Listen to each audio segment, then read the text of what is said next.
What's going on, everyone? Welcome to another episode of 100 Yards Football Sports Talk Radio. I'll be your host and producer, Logan Landers. And join me here today to talk about the impact that Billy Sims made on the Red River rivalry.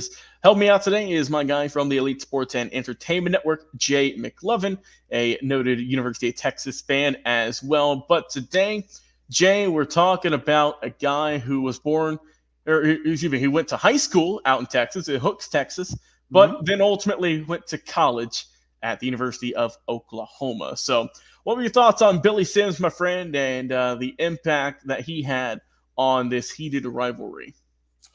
Yeah, absolutely. I talked to you earlier about how I felt like, Oklahoma and Texas just kind of swap players. It seems a lot alike in this Red River shootout. We talked about Del Royal being born, in Hollis, Texas, goes on to, submit an application to his buddy to get into UT, ultimately denied, goes in and plays for the Sooners as a player, ultimately come back to Texas as a head coach. This is just another case, something like that. We take Billy Sims, the 1978 Heisman winner, explosive, strong, fast, tough, just a great teammate, loyal, the whole nine. Everything you want in a guy, Billy Sims is a good representation of that. The guy rushed for 131 yards and 2 touchdowns on 25 carries during one of the games that they played. I think it was he led the top-ranked Oklahoma 31-10 over Texas, and that was what he put up. So Texas just got rocked, during that game, and of course Billy Sims was a huge part of that. He led the country, Logan, in rushing that year, obviously, because he got the Heisman at 1762. And he was recruited from Texas just like Earl Campbell was. The difference was Earl committed to Texas initially, then went to Oklahoma for a visit, but ultimately wound up staying with the Burnt Orange here in Texas, whereas Billy Sims went ahead and just went straight to Oklahoma and played for those guys. Just like Earl Campbell as well, another significant common thing that they have in common is they're both from East Texas. Sims is from Hooks, Texas, and Earl Campbell's from Tyler, Texas. But they're both East Texas guys. So you got to imagine at some point, they're only a year apart, that they had to play to each other at some level, at the state level, I would imagine, if they got that far. I'm pretty sure they did. Again, he went to Hooks High School. He lived with his grandmother. Billy did. He didn't live with his parents. He lived with his grandmother. So obviously, she played a really huge role in his life and his development. He never wanted to get hit, Logan. That was the thing about Billy Sims. He never wanted to get hit. Matter of fact, I saw a video of him, and he specifically said that baseball was actually the route that he wanted to pursue. It wasn't even football. He wanted to stay and play baseball because for that reason, he never got hit. He didn't have to worry about it. So it was a much favorite sport of his. But unfortunately, the talents that he had took him into football. So he figured, well, if I'm going to win football, I'm going to be a running back. At least I don't have to take the hit. I can give the hit. So that's a little backstory a little bit on Billy Sims. When you look at 1975, they were national champs. He put up 15 carries for 95 yards, no touchdowns.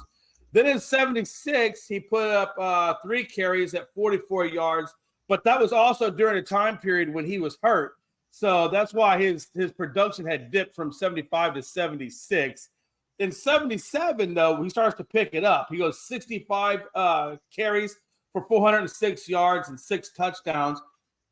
And then ultimately ramps up into his Heisman year of 78, where he puts up 231 carries at 1,762 years. Of course, that's the year he got the Heisman, and he put up 20 touchdowns.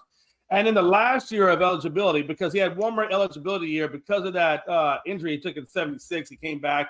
He had one more year of eligibility left, and he puts up 224 carries on 1,500 yards and 22 touchdowns. So in total for his whole career, that's 5 years of career, he had 538 carries at 3,813 yards. But the one part where he was a little bit different than Earl wasn't such a good catcher as Billy was. Billy was a great catcher out of the backfield. And for that note, he put up 2,072 receiving yards. But what really gets Billy noted the most, and I hate Billy for this, But what gets really noted the most is he's known as Kung Fu Billy Sims, right? In the NFL, he goes on to be called Kung Fu Billy Sims because he kicked the Oilers cornerback Steve Brown in the head when he was going at him. So he got the nickname Kung Fu Billy Sims right after that kick to the Houston Oilers cornerback. He dealt with a lot of injuries. That was the only knock on Billy. It really showed up in his college career. It showed up in his pro career. The knock on him was he was just very injury related, kind of like Christopher McCaffrey, if you will. They got those, that guy's gone through a lot of injuries. Great player, but just a lot of injuries. He's very dedicated. He was able to see the field for this is what he quoted as. He quoted as, "I'm able to see the field for what it is and adjust my route for where it needed to go."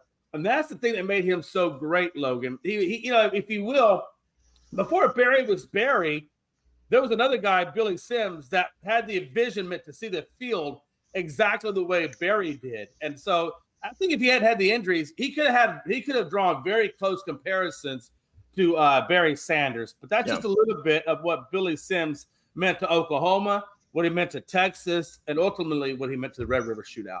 Go Horns. Yeah, no, man. He was special, like you said. He won the Heisman in '78, almost won it in '79. Finished behind Pat White, the tremendous running back out of USC, as we know. So, I mean, he almost put up back-to-back Heisman years, which is very difficult to do. And like you said, that's after already acquiring some injuries beforehand. Right. And like you said, unfortunately, he was just bit by the injury bug. He just couldn't really ever stay healthy long enough to reach the heights that a lot of people had for him. Because, like you said, when he was on the field and everything was clicking, boy, he was special. I mean, you saw just the speed, the power that he had as a running back. And like you said, he was also maybe you could say ahead of his time in terms of being a really good receiving back.